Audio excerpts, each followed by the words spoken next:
Hello, I'm Michael Redmond, professional Go player. Today we're going to be looking at a even game. So this game is brought to you by my supporters at Patreon. And so I'd like to start with a big thanks for all of the people who support me at Patreon and support my channel. My opponent today is one of my Patreon supporters. So Hugh Hig is his OGS handle name, and he's, just in case you wondered, he's okay with people looking at his game history to see the game record of this game. So you can find that at OGS. Okay, today I'm going to be talking about diagonal openings. So a diagonal opening is when you play corners like this. So the corners are diagonal from each other, the friendly corners. And it makes for the corners to be relatively isolated early in the game. So defending those and building on them slightly more important than it is in what we call parallel openings. So just to be sure we know, a parallel opening is when you make this parallel shape. And there's a stronger tendency for both sides, but for instance, black stones to be supporting each other in the general, in this case, the top side area.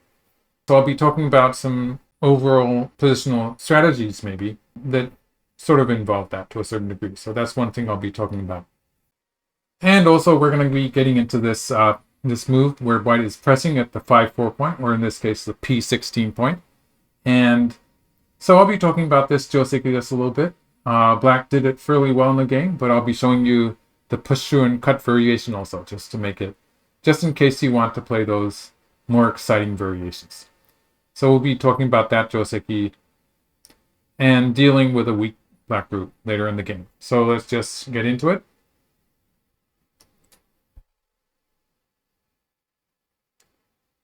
Okay, so black plays the Kakari. Black does have the initiative and gets to play the Kakari here.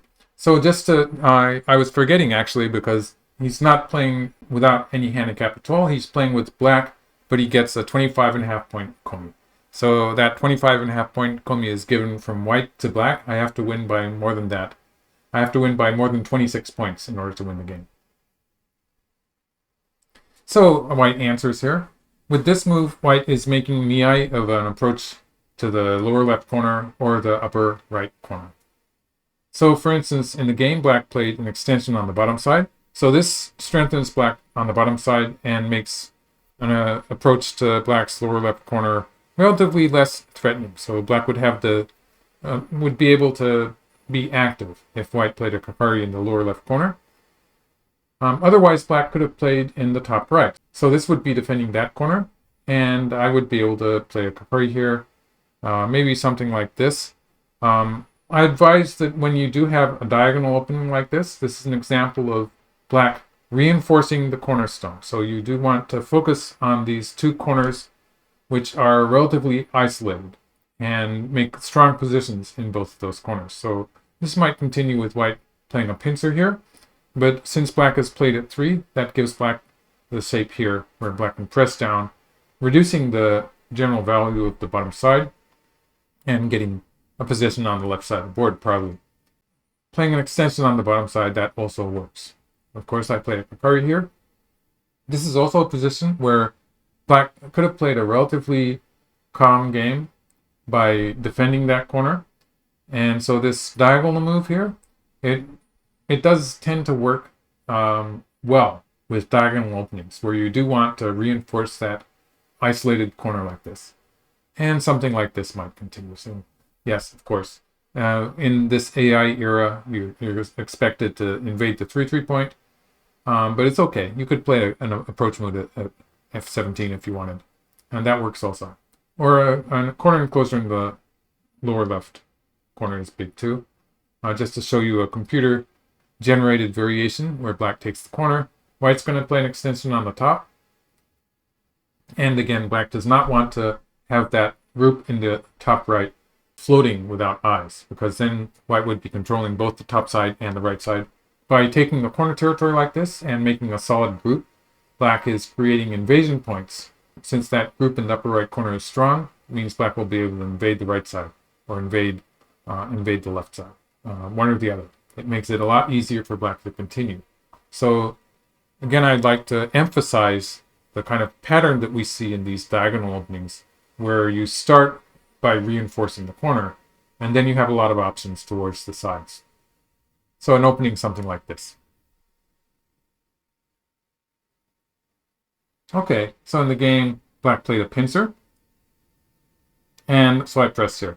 So pressing here is, computers seem to like it whenever you play it. So when I say computers, I'm talking about what we call an AI, neural network using a program that derived from AlphaGo, basically. But yes, they generally give white a good score if white plays here. So it's, you might say it's the favorite move of these programs. And in the game, black crawled. So I do advise most players to crawl. So I like this move for black. For those of you who want to mix it up, I'll just show you one variation for this. There's an interesting variation, and a kind of an exciting variation here, where black is going to sacrifice the corner. So I'm not saying that you're okay if you just memorize this one variation, but just to, there's some entertaining value, I believe, in seeing this one. Up to this point, this is a standard Joseki sequence, and it's supposed to be okay for black if black gets to do this. So like this shape here, where black is surrounded white on this side, it's supposed to be okay. Of course, the follow-up is going to be complicated. For instance, if black continues with something like this, black will be able to live in the corner, and white will live on the side, something like this. It's going to develop into a big fight in the center of the board. So the fight will continue. So that's as far as I'm going to take it. So the fun part is here, where black would be expected to try to make a life in the corner. This is actually a point where black can play on the outside and sacrifice this rook. So this was done by a number of professional players, Goseigen among them. The legendary Goseigen also sacrificed a group in a similar position. And it's done by AIs also. So it's as if they incorporated Goseigen into them. So in similar positions, you see black playing this move, which obviously it puts pressure on white on the right side. By living here, white has taken away black's living space. Black doesn't have enough room to make eyes. It would be very painful for black to continue by crawling on the second line, but black's actually going to play here. And just to show the general idea, it's that black is going to play here, and at any time n16, this point here is forcing for black. It means white cannot play the diagonal move because black would just cut it off. And so if white plays something like this, then black can play on the outside. And black's going to sacrifice that group there. So getting a wall on the outside is actually, it's going to be good enough. Black still has a potential squeeze there. So just if you want to try something unusual, feel free to push through and cut. Although it's like, that's only one of the variations I'm going to show you. It could be several hours of variations if I wanted to do it thoroughly, so I'm not going to do that today. Okay, so black crawled and slided. So when black has ideas of fighting with this white group, or maybe even attacking it, sliding here, it gives white less forcing moves. And we're going to see later in the game, white's going to have to work a little bit to, you might say, manufacture some forcing moves. So this is more effective when attacking if we compare it to the jump, where white will always have forcing moves like this to extend the white group. This does make it slightly easier for white to add stones to that group. So this is a move with some attacking potential here. And obviously white wants to pincer to start to attack the black stone. And this move that was played in the actual game is again a move that's worth remembering. The idea with this move, it's moving out with the black stone on the right, obviously. There's also the idea that by forcing white to play here, which makes it natural for black to extend down into the corner, this whole exchange has taken away white's potential to make a life in the corner. So without that, white always had the slide here, which would be making an eye on the right.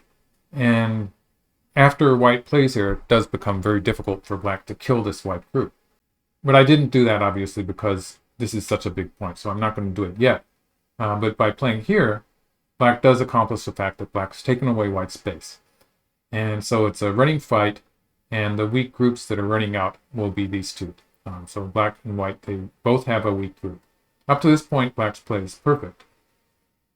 So I play here. So this is how white tries to manufacture a forcing sequence. So basically, if I play the kick here, and black extends, or black could play a hane on the left, I'm not going to get so much mileage out of it. I'm giving black a lot of points on the top side, and so it's a bit more painful. So with this move, I'm threatening to be on the outside of black, and inviting black to push through and cut here. So that's what black did.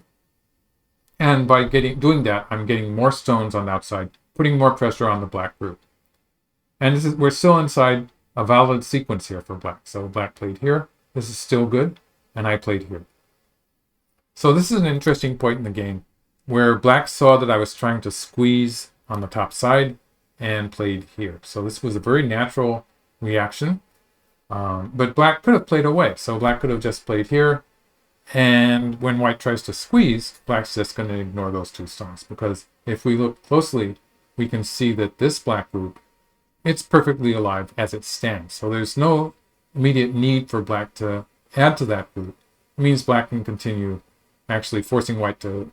They're not dead yet, but we might say black's going to sacrifice those two stones anyway. So black's just going to play away like this. At some point, black could have played the through point in the upper left point, in the upper left corner also. And I'm chasing the black group, and black has moved out. This was maybe a bit too tenacious. I'm trying to take away black's eye space here, of course. And here, yeah, that was nice. And yes. Yeah, so it was slightly better for black to go down, and this would, not only would it give black more room on the side, but it also sets up this move in the center. And when I say more room on the side, like if black plays here and then plays here, this is already a living shape on the side. So it's as good as alive. So although it was a shape move, it didn't seem to be the most effective in this case. So black did get pushed around just a little bit here, and I'm missing the Kakari in the lower left corner. So this would be a good point for me to play the Kakari here. But in the game, I continued on the top side. So actually, this is another point where I wanted to go into a bit of detail. Where white has played an Atari here, it might look like it's a volatile position, but actually locally, nothing is going to work for black. So black does not have any good ideas locally. For instance, if black's going to give up, sort of, and just take territory, it's a very passive way to play. So two moves on the second line, maybe black's not going to be happy enough with that. So in the game, black moved out, and the point is this is not really working. So like black would like to be able to capture the white stone somehow, but with this squeeze here, for instance, disregardless of the fact that it's actually a ladder, it would be a net or whatever. There's a number of ways for white to win this local fight. So it's just not working for black. And so the same thing would happen here, where white would be able to use the squeeze to win the race to capture. So it's just not working for black. And so at this point, black played away. Playing away, he was one or two moves too late. So it's actually a good idea to play away before anything is decided. So it could be after this move, or it could be just right now. Black could play away. So for instance, something like this. So white covers here. So living in the corner first, and letting white finish off that position.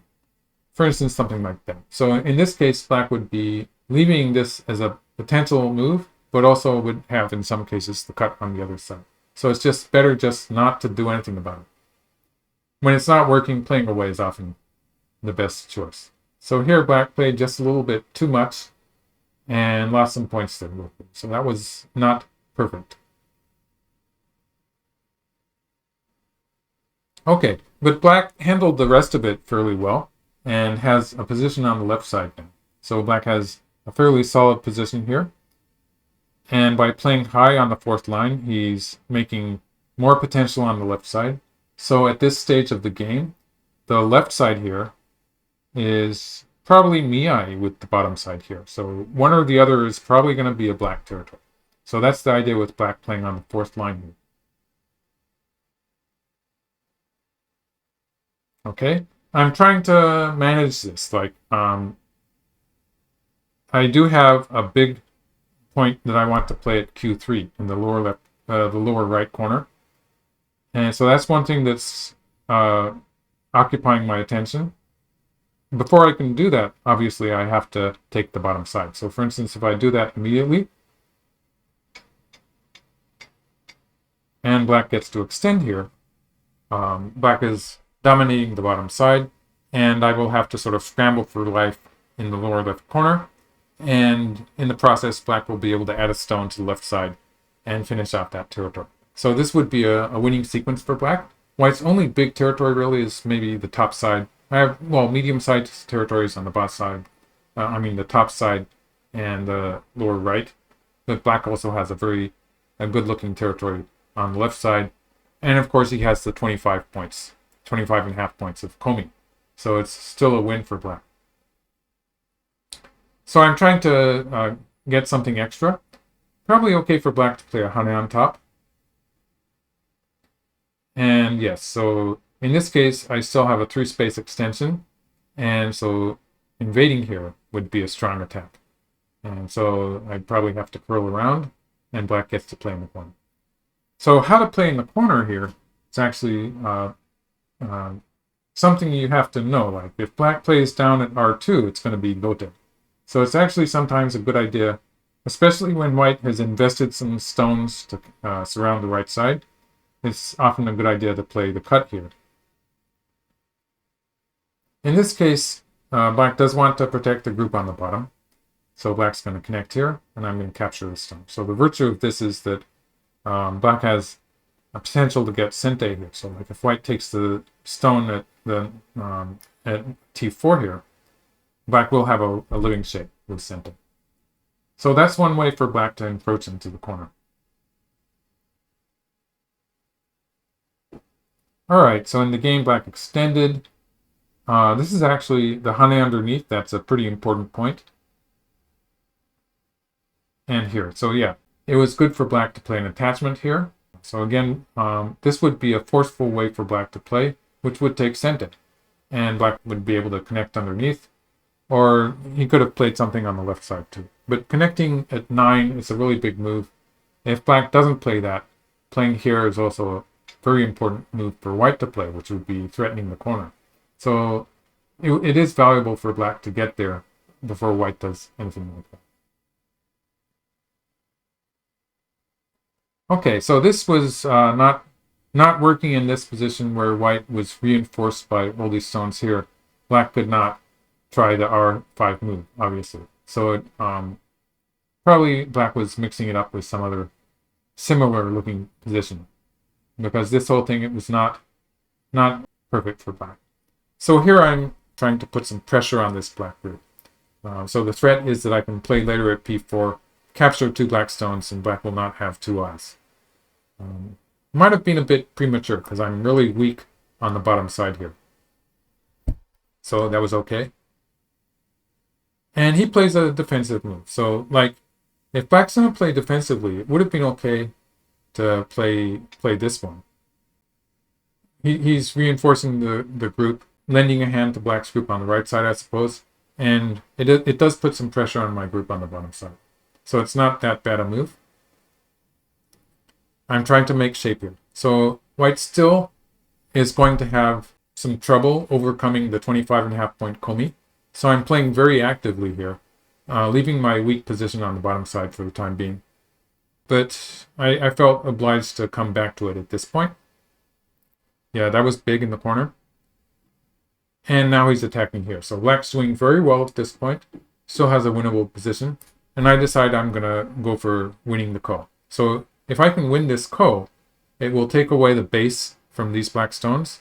And it means that if I can win the ko and then play something on the left side, for instance, like this, then if I do this after winning the ko in the corner, then I will have a big attack going on against the black group. So there's some kind of sente potential in winning this ko here. So that makes it more important than usual. Of course, there's the defensive, meaning that it's going to give me 2 eyes in the corner. So there's that also. And so black dealt with that by playing 2 moves on the left side. While I was living in the corner, while I was winning the ko, black played 2 moves. And so this settled this black route without losing much territory. So black has a strong position there. Good territory on the left side. So that territory, it's more than 30 points. It's close to 35 points. Black has a few points on the right side, more than 10 points in the upper right corner. So that's so yeah, with some territory on the bottom side, he's over 40 points and close to 50 points. So white has probably 25 points in the upper left, and well, more than 25 points in the lower right. So that brings me to about the same amount as black's total territory. I have some territory in the lower left corner, but I still do not have enough territory to pay the 25.5 point komi. So I'm going to go after these black stones. Black's doing really well at this point. And Karago suggested that black could just play here and save those stones. And white will continue with this kind of a sequence to try to attack black. And it gets really complicated. So when white cuts black off like this with 8 and 10, black does have to back up to play this, something like this, to make 2 eyes. And so you can see it's a very dangerous looking variation, but it's going to be okay for black. It's not going to die. So black could have survived, although there would not be room for any mistakes in this variation. So for what you might call a teaching game, this would be one of the more dangerous variations for black, although it is a win. So in the game, black was playing a bit more carefully, and that allowed me to cut off these 2 stones, get some territory on the bottom side. So the territory is gradually getting closer. I took these 2 stones. Again, you can see I'm trying to put pressure on black by taking away black's eye space. It's hard to say if that's going to work or not. This was a very good move, making use of the 2 captured stones. So black has played in a shape point, a key point as far as shape is concerned. And just playing this one move, it is creating a lot of potential in this general area. So black still has a winnable game with the 25.5 point komi. Pulling back here, maybe slightly better to play a hana. So the hana here. And yes, this variation where black ends up connecting up on the right side. You can see black has made just a few points here. There's this huge move. At some point, black can play here to reduce my territory in that area. So that's a move that black can be looking forward to. I used Karago to make this variation, so I'm pretty confident that it's a win for black. And Karago doesn't seem to think it's necessary for black to play immediately at e15, although that's a move that sort of jumps out at me. Okay, so I pushed once more, and I played here. So white's being a bit tricky here. If I had played here, black would have the option of cutting my stone off in the center. So I'm trying to deal with that, but I have to pay back on this side. At this point, the game is getting very close. All right. And yes, so I'm sort of groping about for some potential gain. And I think black's still, it's getting close. Maybe not so sure of a win for black now. So this would have been better for black to take here. And in the game, I'm getting some potential for some end game on the left. So in this final position, we're going to look at the end game Tesuji for black. So for the time being, if black plays away, my threat is to play here and throw in and capture these black stones. So that would, obviously, that would be very bad for black. So that would be a success for white.